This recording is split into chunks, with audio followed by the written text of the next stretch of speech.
बनरगाव समस्थियावनो राजिब सारखौ जेनगोन बिजेपिआ लाब गैया बिजेपिआव थानानै लाब गैया होनदों बिथाङा नंखाय बुंथारदों।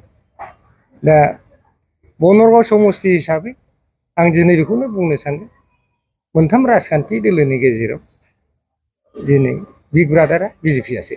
आंहा राजनितिक दोलो हिसाबै बिपिएफखौ आंहा जेबो बुंनांगौ खोथा गैया। बिथांमोनाबो बिथांमोननि राजनितिक दोलो हिसाबै बिथांमोनाबो जुजिगोन जेराव सापर्टार मोनो बाव बिथांमोनाबो जयनिंखौ खालामबाय थाथों। आङो बिथांमोननि मंगल कामनाखौबो खालामो। जोंबो राजनितिक दोलो हिसाबै जोंबो दोलोनि जानानै जों मावबाय थागोन बिथांमोननि मावथिफ्राबो मावबाय थाथों। आंहा बिनि सायाव जेबो बुंनांगौ गैया। खिन्थु बेक्तिगत सासे मानसिखौ बेबायदि मिडियानि गेजेरजों बखिनायखौ आं मण्डलनि आफादगिरि जानानै आं गनायनो हाया। आङो आरो बेबायदि स्टेटमेन्ट ओंखारबाय थायोबा आं 100 बारबाबो आङो स्टेटमेन्टखौ होफिनबाय थागोन। बेनि एन्सारखौ आं होलांबाय थानाय जागोन।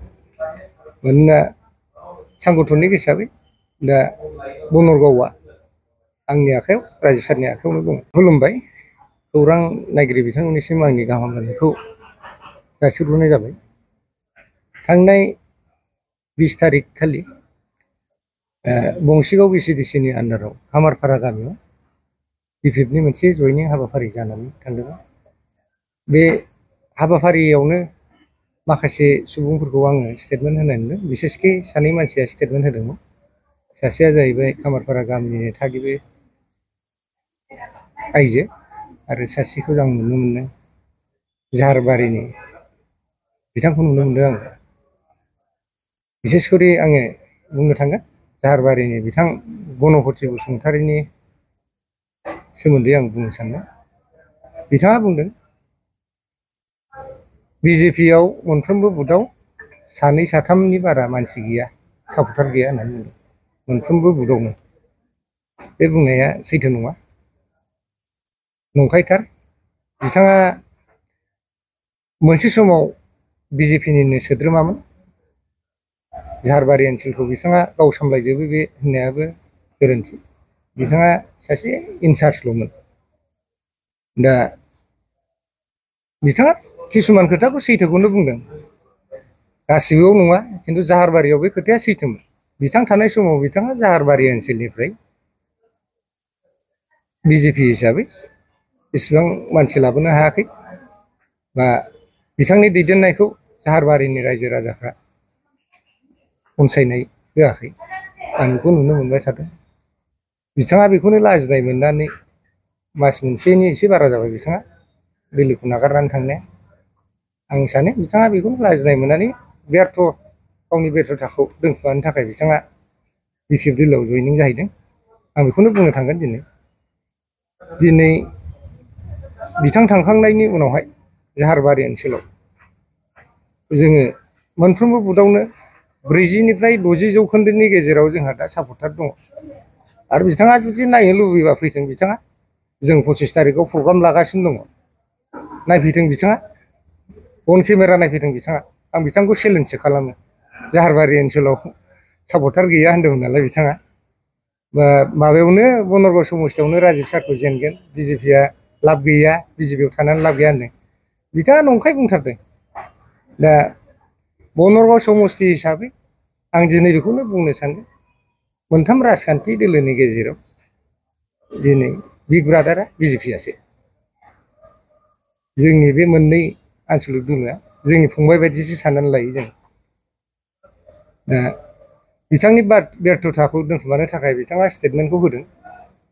आं सानो बिथांखौ प्रेसारबो होदों खोमा स्टेटमेन्ट होनो थाखाय दोलोनिफ्राय। दा बिथां थांनायनि उनावथ' खोब मोजांखौनो नुदों जोङो। आं बेखिनिखौनो बुङो बिथांनि सायाव। आरो नैबे खामारपारा गामिखौनो आं एसे एड खालामफागोन। मानोना आंबो बे बंसिगाव बिसिडिसिनिफ्रायनो बिलं खालामो आफादगिरिबाबो। बुथआल' एसे आलदा आलदा जायो थेवबाबो नेबारिं। आंबो मोनसे समनि इउपिपिएलनि दोलोनि सोद्रोमामोन मोनसे समाव। आं दोलोखौ मोजां मोननानै राजिब सारखौ मोजां मोननानै सिगाङावनो आङो बिजेपि दोलोआव हाबफैनाय जादों। बिजेपि दोलोनिफ्राय आं अनसायनायबो मोनदों। आं दिनै जे पर्यायाव दङ बिथांमोननि अननायावनो बिजेपि दोलो आरो राजिब सारनि अननायावनो आं बिसिम सफैनो हादों। बिथां बायदि अनसुलाखौथ' आं बनरगाव समस्ति हिसाबै आं नुफेराखैनो। बिथाङा नैबे जोंनि खामारपारा गामिनि थागिबि जाय बिथाङा आदैया बुंदों, बिथां बुंनाया गासिबो सैथोजोब खोथाया। आरो बेल' नङा, बिथाङा अनेकथा खोथाखौ बुंबावाखै। राजिब सारा जेब्ला राजनितिकआव आगान होजेनदोंमोन, बे समनिफ्रायनो बिथाङा, बे समाव कारेन्टबो गैयामोन, न'खर न'खर बिथाङा सलारबो राननानै होदों। आरो फरायसा फरायसुलिफ्रा स्कुला गोजानद्राय जानायलाय बिथांमोननि हान्था मेलानि थाखाय साइकेलखौबो राननानै होनाय नुबोदों जों। आं गुबुन दोलोआव दंमोन बे समाव। बेजों लोगोसे दैबाना जायोबा बिथाङा खुद गावनो थांनानै, फ्रिकुवेन्टलि दैबाना जाबाय थायोमोन बे ओनसोलाव। बाव नोङो जानाय आदार, तम्बु बेफोरखौबो गासिबो जगार खालामनानै होयोमोन। आं नुबोबाय थादों बेखौ न'सुंसेयावनो थानाय हिसाबै। दा बांद्राय बुंद्रायनाय जादों, आं बेखौल' सानो बेबायदिद्राय बुंद्रायनो नाङामोन बिथांजोआ। बिथांजोआ हयथ'बा गामिनिफ्राय, न'निफ्राय ओंखारा जानांगौदां बियो, बा हयथ'बा बिथांजोआ मोनफेराखैदां खाथि खालानि मानसि मोननाय। दा बेफोरबायदिसो जादों। आरो बेल' नङा, खल दैखर थल दैखर अनेकथा दङ, बुंनानै फोजोबनो हानाय नङा। आरो सिगांथार बे दैयाव दालां होननाय जिनिसा गैजेना। जेब्लानाखि 2015आव राजिब ब्रह्म बिथाङा राजनितिकआव आगान होजेनदों, बे समनिफ्रायसो दंफांनि दालांखौ बानायजेननाय जादों। दा गावनिनो निजा पकेटनिफ्राय खरसा खालामनानै बिथाङा दंफां बायदों, डिपार्टमेन्टजों रायज्लायनानै जइसफोरखौ लाबोनानै थाग थिग खालामनानै दोनानै होदों दंफांफोरखौ। गोबाव बोसोर सोलिदों, जोंबो गारि घरा बेजोंनो खारोमोन। दा बिनि उनावहाय गोबावथार जानायखाय सेकेन्ड टाइम आरो दा गाज्रि जानाय हिसाबै रिपेयारिं खालामनो सारा लाहार फाहार खालामदोंमोन। दा गंसे दालांखौ लुनांगौबा गोबांथार रांनि गोनां जायो। बिथांमोना बेखौ बुजिनाया दरखारमोन। थाइसे थाइनै थाखाजों जाया। बिथाङाबो गावनि पकेटनिफ्रायसो बाहायथ'नो नागिरदोंमोन। अन्थ'थ' थाबायजानाय देग्लाय दैलांसिखौ बारहोनाय बे जिनिसखौ अलरेडि स्टेट गभर्नमेन्टनो प्रप'जाल हरखाबायमोन, आरो बियो एप्रुभबो जानानै फैगोन कयदिननि गेजेरावनो। बेखौ बिथांजो मोननोबो खोन्थानाय जादोंमोन। जायनाखि खामारपारा गामिनि थागिबिफ्रा रायज्लायफैदोंमोन, बिथांमोननोबो स्पस्त' भाबै बे जिनिसखौ खोन्थानाय जादोंमोन। दालाङा थाबैनो सरखारनिफ्राय मजबुत RCC सेंसन जानो थांगासिनो दं। नोंथांमोनहा देग्लाय बोसोरसेखौ नैबे जइस होनानै आरो एसे रिपेयारिं खालामनानै थाबायथ'दो, बे खोथाखौ बुंनाय जादों। मानि थाखाय अदर्ज जादों आं बेखौथ' बुंनो हाला। आं बाव नुनो मोनदों, सासे आं खामारपारा गामिनिनो सासे जोंनिनो बिजेपिनि सासे वार्कार दंमोन। बिथांखौ आङो पार्टि बिर'धि खामानि मावनायनि थाखाय थांनाय 19 तारिखआवनो आङो एक्सपेल खालामखादों बिथांखौ। बिथांनि आङो मावनाय दांनायखौ मोजां मोनैनि, बिथाङा पार्टि बिर'धि खामानिखौ मावबोबाय थादों। आं कनसिडार होदोंमोन गोबाव समनिफ्रायनो। थेवब्लाबो बिथाङा गावनि आखुखौ सोलायैनि थाखाय आं बिथांखौ पार्टिनिफ्राय एक्सपेल खालामनाय जादोंमोन। बे बिथांखौनो दैदेनदों बायदि साननानै लायो आङो। दा गावनि लाबा लाबनि थाखाय बिथाङा सादारन रायजो राजाखौ थगायनानै लांनायखौ आं बुंनो थांगोन दिनै।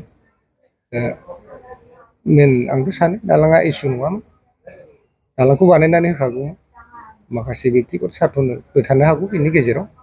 आंहा राजनितिक दोलो हिसाबै BPFखौ आंहा जेबो बुंनांगौ खोथा गैया। बिथांमोनाबो बिथांमोननि राजनितिक दोलो हिसाबै बिथांमोनाबो जुजिगोन। जेराव सापर्टार मोनो बाव बिथांमोनाबो जयनिंखौ खालामगोन, खालामबाय थाथों। आङो बिथांमोननि मंगल कामनाखौबो खालामो। जोंबो राजनितिक दोलो हिसाबै जोंबो दोलोनि जानानै जों मावबाय थागोन, बिथांमोननि मावथिफ्राबो मावबाय थाथों। आंहा बिनि सायाव जेबो बुंनांगौ गैया। खिन्थु बेक्तिगत सासे मानसिखौ बेबायदि मिडियानि गेजेरजों बखिनायखौ आं मण्डलनि आफादगिरि जानानै आं गनायनो हाया। आङो आरो बेबायदि स्टेटमेन्ट ओंखारबाय थायोबा आं 100 बारबाबो आङो स्टेटमेन्टखौ होफिनबाय थागोन। बेनि एन्सारखौ आं होलांबाय थानाय जागोन। मानोना सांगठनिक हिसाबै दा बनरगावआ आंनि आखायाव, राजिब सारनि आखायावनो दङ। आं बेखिनिखौनो बुंनानै आंनि बिबुंथिखौ दोनथ'नाय जाबाय। मोनसे बाथ्राखौ आङो थांनाय 20 तारिखआव मोनसे खौरां बिजोङाव आं नुनो मोनदों जे 20 तारिखआव खामारपारायाव BPFनि मोनसे जयनिं हाबाफारि जादोंमोन। दा बेवहाय बे हाबाफारियाव जयनिं लानाय मानसिफ्रा दा जोंनि मानिजाथाव बनरगाव मण्डलनि राजीब सारखौ मोनसे कन्डेमनेसन होदों दा अपदस्थ होनाय बायदि जादों बे राजीब सारा खामारपारायाव जेबो हराखै जेबो मोनाखै बेबायदि बुंनायखौ आं नुनो मोनदों खिन्थु बे बुंनाया एक्सुवेलि बे भुवा खारन राजीब सारा गावनि हाबाफारि मोननाय बा MCLA जानाय आरो EMबो बियो सिगाङाव जालांदोंमोन बिथाङा खामारपारानि थाखाय हराखै होननाया खुब गोरोन्थि जादों मानोना राजीब सारा खामारपारायाव गावनि मावनांगौखौ मावदों आरो रायजो राजानो दालांनि सोमोन्दै बुंदोंमोन दालांखौबो बियो थांनाय जेब्ला BPFनि आमोलाव बियो EM जादोंमोन बे समाव बियो जोंखौ बा खामारपाराखौ मोजां रोखोम सहाय होदों मानोना बियो दालांखौ लुनानै होदों गावनि पकेटजोंनो गावनिनो निज फैसाजों बियो बे दालांखौ दंफां जगार खालामनानै बियो लुनानै होदों बेवहाय खमसे खम 9 लाखसो थाखा खरसा खालामनानै 9-8 लाखसो खरसा खालामनानै बियो बे सुबिदाखौ बानायना होदों दा रिसेन्टलि बे खामारपारानि माखासे कन्डेमनेसन होनाय मानसिफ्रा बिसोरो BPFनि मानसिफोरनि सिगाङाव बियो बुंदों बे सासे मानसिया बुंदों जे जेबो होथ्राखै जेब्ला जइनिं लादों जेबो होथ्राखै होननानै बियो बुंदों नाथाय राजीब सारा बे मानसिफोरनो खोथा होदोंमोन रिफाइरिंनि थाखाय बियो जइसबो लायनानै होफैबायमोन 12टा जइसखौ लायनानै होफैबायमोन बिनि उनावहाय एसे थाथ'नाय जादों मानोना बोथोराबो गाज्रि आरो बे समाव माने एसे बैसागुनिबो खोथा फैबाय थादों एसे खामानि मावनो आख' फाख' जादों बिनि थाखायनो एसे नेथ'नो थिनदोंमोन खारन बे जिनिसखौ लुनांगौबा अनेक थाखा फैसानि माबा गोनांथि दङ दा बे हिसाबै माने एसे नेथ'दो उनाव आं मावनानै होजोबगोन बे बाथ्राखौ आंनि खोमानिफ्रायनो आं खोनाबाय थाखादों एसे नाथाय आङो बै समनिफ्राय आङो बिथांजों गैयामोनब्लाबो बिथांनि पार्टियाव आं गैयामोन आङो बे समाव आङो UPPLजों दङमोन एबसुफोरजोंनो नांथाबनानै दंमोन अब्लाबो आङो बिथांनि मावनायखौ जथेस्थ' आङो नुदों बिथाङा जोंनि गामिखौल' नङा साखाथि फाखाथि गामिखौबो बिथाङा जथेस्थ' सहाय होदों आं दस्रा पार्टिनि जानानैबाबो बिथांखौ आं बाख्नायो खारन बिथाङा खुब मावदों बे मावाखै होननाया खुब भुल जादों खारन बे दालांनि थाखाय बिथांमोनहा राजीब सारखौ जे कन्डेमनेसन होनाया बेयो नंखाय आरो सारा बुंखादोंमोन बे दालांखौ आङो सम जायोब्ला लासैनो आं लुनानै होगोन आरो बे सारा बुंदों जे एसे नेथ'बावदो बे खोथाखौसो बुंदोंमोन बेखौ आंबो मिथिगौ आरो बे दालाङा सम्पुर्ण लुनांगौबा बे गभर्नमेन्टनि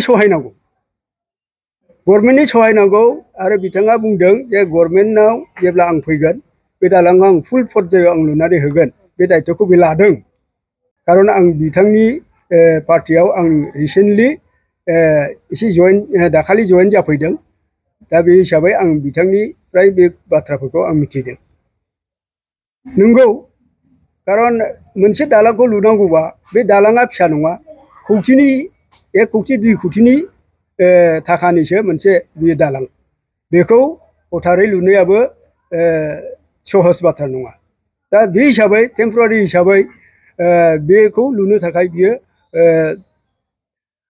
रेडि जानानै दंखायो आरो दा जे लुनो नागिरदों BPFआ जे फैनानै जे बे दालांखौ लुनै जाथोंसै होननानै बुंदों नाथाय BPFआ मा जिनिसखौ बायनानै होदों आंथ' नुवाखै ना माबा दंफां बायनानै होदों ना मा बायनानै होदों बे राजीब सारनि चयस लांनायखौसो बिथांमोनहा बिनि सायावसो लुनो नागिरदों खिन्थु बिसोरथ' जेबो होआखै बबेहाय बिपिएफआ होदों होननानै बिथांमोनहा बुंनो हाखो जेखिनि दंफां दङ बे राजीब सार होनाय बे दंफांखौनो बे फुराना दंफांखौनो राजीब सार दंफां होनायखौनो बिसोर बिनि सायावनो लुनो नागिरदों आरो जयसआबोथ' राजीब सारासो हैदों अब्ला बिपिएफआ माखौ होखो आंनि नुनायावथ' बिपिएफआ होआखै हयथ' बिसोरो थाइसे थाइनै थाखाफोर होलांदों जानो हागौ जानो थाखाय बेखिनिल'सो आं नुदों दिनै सारखौ एकदम होथ्राखै जेबो होथ्राखै होननायाथ' गोरोन्थि जादों दा बिनि थाखायनो आङो खावलायो राजीब सारा उन बेलायाव बियो जुदि सरकाराव फैयोबा नैबे बिपिएफनि होनाय दालांखौ जों एखुफिनगोन ओमफ्राय जोङो राजीब सारखौ थनथना मोनसे बानायहोगोन जोङो बिसास दङ राजीब सारा निस्सय बे जिनिसखौ आखायाव लागोन आरो लानांगोनबो आरो लाखागोन बेखौ आंहा आसा दङ बेखिनिखौनो आं बुंनानै बै राजीब सारखौ कन्डेनेसन होनाय सुबुंफोरखौ आङो सोंखारियो जाहाथे बेबायदि अनसुला सासे लिडारखौ बिदि बुंनाया खुब गोरोन्थि जादों बेक्तिगत हिसाबै बे अजदखौ एक्सुवेलि सासे आइजोआ लाबोदों बिनि नामखौ बुङाबाबो जागोन खारन आइजोआ सासे आइजो जानानै बेबायदि बुंनाया थिग जायाखै खारन बेफोरो जाहैबाय राजनितिनि बाथ्रायाव एसे हौवाफोरा बुङोबा साबसिन जायो ना गुदुं गुसु मिन्थिया बिदि बुंलाबायनाया बे जुक्ति नङा आरो खारन बियो जेबो रोङा बाहेरायावबो ओंखारफेरा हनै लेखा फराबो रोङा बाहेरानि हाब भाबखौ बियो मिन्थिया खुगाया दङ थिग आं बेखौ मानियो खिन्थु बिदि बुंलाबायनाया थिग जायाखै मेदामखौ लाजि फोनांहरदों होननाया बियो गावनि गोसोनि बाथ्रा जागोन खिन्थु रावबो बुंनो हाया जे मेदामा सोरखौबा लाजि फोनांहरनाय बेखौ जों नुफेराखै दिनैसिमबो जों नुवाखै बिथाङा जायखि फैया मानो बयखौबो वेलकाम खालामो बयजोंबो सुख दुख रायलायो बयखौबो माने मोजां गोसोजों बिदाय हरो खिन्थु बिदि मेदामखौ बेबायदि अपदस्थ होनायाबो बेबो खुब गोरोन्थि जादों आनफर्सुनेटलि बिदि बुंनो नाङा